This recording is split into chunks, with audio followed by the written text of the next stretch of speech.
So, here is the promised octopus. And here are the 3000 and whatever spare parts. Also known as Flying Dutchman from MOULD KING.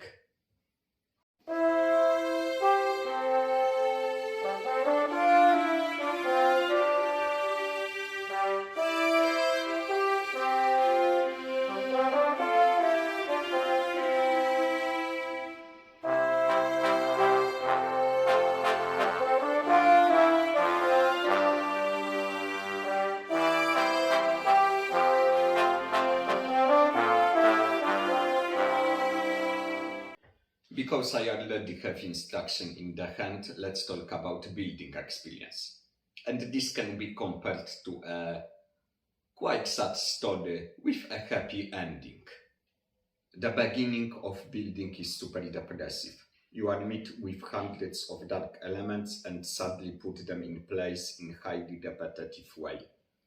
At some point you might think that this suffering, those black elements, never ends, but do not lose hope. Occasionally, later in instruction, you are introduced to much more interesting pieces, much more colorful pieces.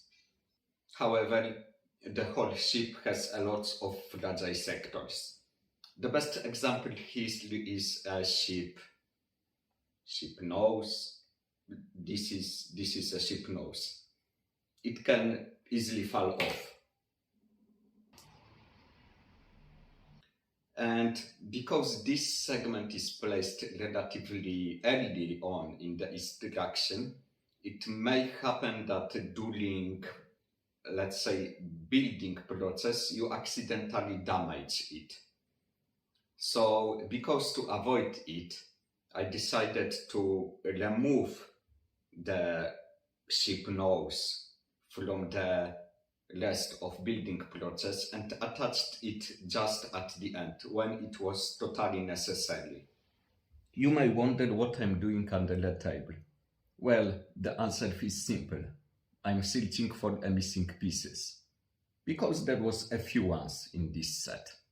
And the biggest one was a base plate for the ship support.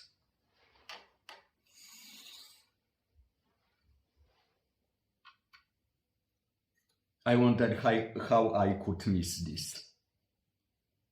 It is a big element. Anyway, I didn't contact MOULD KING about this issue. I guess I'm a lazy person. And ship support wasn't needed in my case because basically the ship was already enormous and it badly fits in my display. Flying Dutchman might have a lot of cons, but it is basically good at one thing: in standing. Just standing.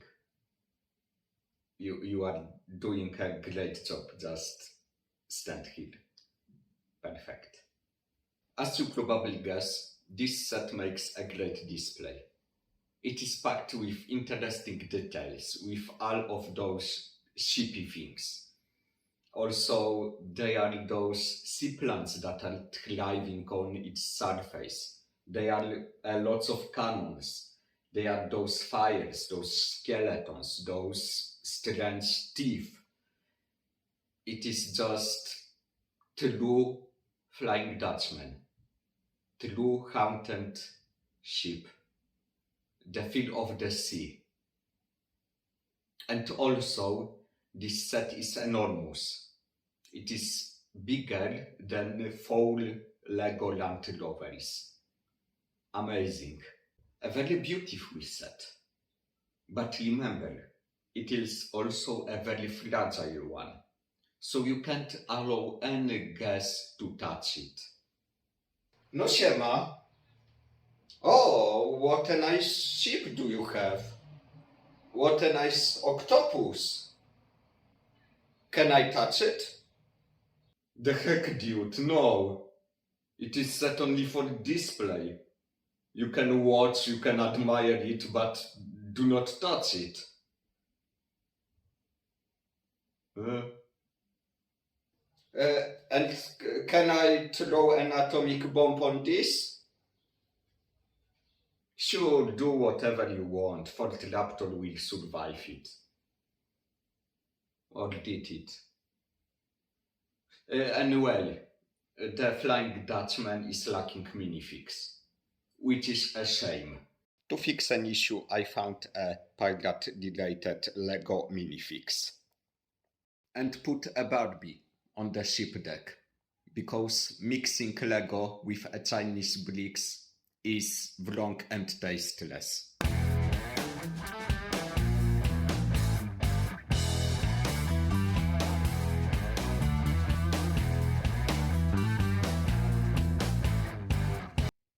By the way, stealing Windows not working.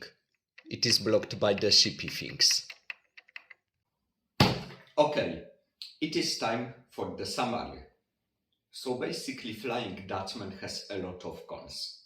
It is very fragile. The building experience is dominated by the black elements. Occasionally also, building is highly repetitive. For example, in this step when you need to create a dozen of little cannons.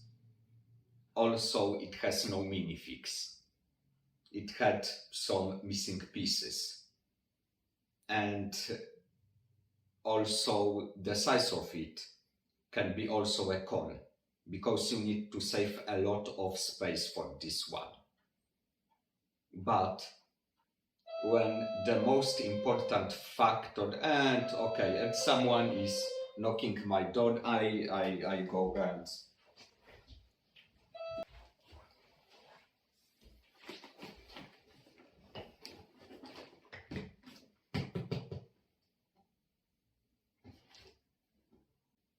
however, back to the Flying Dutchman.